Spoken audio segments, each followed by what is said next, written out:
예, 원내대표 송은석입니다. 먼저 장동혁 당대표님과 신임 최고위원님들께 진심으로 축하한다는 말씀을 드립니다. 오늘로써 우리 당은 지난날의 아픔과 혼란을 딛고 희망찬 미래를 향해 새롭게 출발합니다. 새 지도부를 중심으로 당이 모두 하나가 되어 새로운 각오로 시작하겠습니다. 원내대표인 저부터 새로운 마음가짐으로 최선을 다하겠습니다.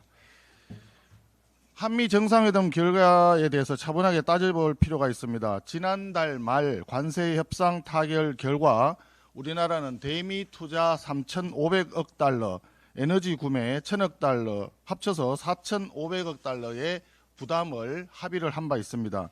그런데 이번에 기업들이 1,500억 달러 투자를 추가하게 돼서 모두 6,000억 달러가 됐습니다. 6천억 달러면 우리나라 GDP 규모의 3분의 1에 가까운 수준입니다. 일본이 5,500억 달러 투자를 하기로 했는데 절대 금액 자체가 일본보다도 우리가 더 큰 상황이 되었습니다. 거기에다가 미국이 원했던 국방비 인상도 약속을 했습니다. 결론적으로 이쯤 되면 달라는 대로 다 준 거 아니겠습니까? 그런데 미국에 그렇게 퍼주고 무엇을 얻어왔는지 알 수가 없습니다. 이것을 과연 잘한 협상이라고 자화자찬할 수가 있을까요? 이재명 대통령은 트럼프 대통령에게 김정은을 만나달라고 했습니다. 트럼프 김정은 회동이라는 쇼를 통해서 김정은의 핵 보유와 ICBM 도발을 용인하고자 하는 위험한 시도 결코 용납할 수 없습니다. 거기에다가 북한에 트럼프 월드 하나 지어서 골프도 칠 수 있게 해달라 이런 말도 했다는데 결국 이 말은 대북 투자 제재 이거를 풀어달라 이런 뜻으로 읽힙니다. 립 서비스라고 치부하기에는 대북 송금 사건 재판을 받고 있는 이재명 대통령의 굉장히 위험한 발상이라고 볼 수밖에 없습니다.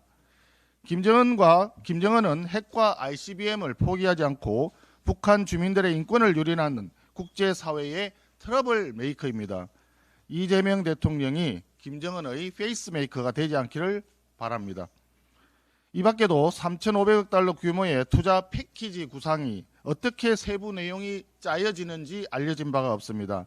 농축산물 개방 여부와 한미동맹 현대화의 구체적 내용도 불확실하기만 합니다.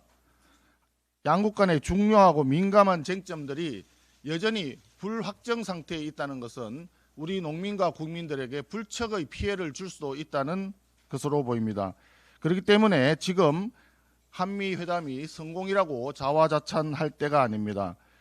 실무 후속 협상의 만전을 위해서 국익을 지켜야 할 때입니다. 국민의힘은 향후 후속 협상을 면밀히 주시하면서 최대한 국익을 지켜나가도록 감시하고 또 독려해 가겠습니다. 교육부 장관 지명자 관련입니다. 최교진 지명자는 청문회에서 소명해 볼 필요도 없이 실격이라고 생각합니다. 음주운전에 따른 벌금 전력, 논문에 블로그 표절, 세종시 교육감 시절 온갖 막말과 이념 편향적 발언, 이것이 소명이 되겠습니까? 최규진 후보자의 인사청문회는 소명이 아니라 변명과 궤변만 난무할 것으로 예상이 됩니다.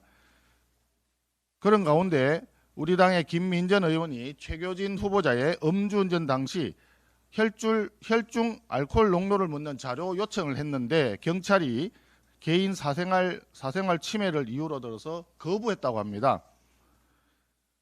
예전에 박순애 교육부 장관 인사청문회 당시에 혈중 알코올 농도가 확인된 선례가 있고 김영훈 노동부 장관도 1994년 2월 15일 0.08% 음주운전, 이재명 대통령도 2004년 5월 1일 0.158% 음주운전 사실이 모두 공개가 되어 있습니다. 이 부분은 사생활 보호가 필요 없다는 이야기인가요? 왜 최교진 후보자만 예외를 인정해야 되는 것입니까? 일반 공무원은 음주운전을 하면 혈중 알코올 농도에 따라 징계 수위가 달라집니다. 경우에 따라서는 농도가 짙을 때 해임까지도 가능합니다. 일반 공무원들이라면 징계를 받아야 될 사람인데 어떻게 대한민국 교육을 책임지는 수장이 될 수 있단 말입니까? 최규진 후보자는 정권 눈치 보는 경찰 뒤에 숨지 말고 스스로 혈중 알코올 농도를 공개하기를 바랍니다. 본인의 사생활을 굳이 지키고 싶다면 장관직을 포기하고 즉각 사퇴하기 바랍니다. 이상입니다.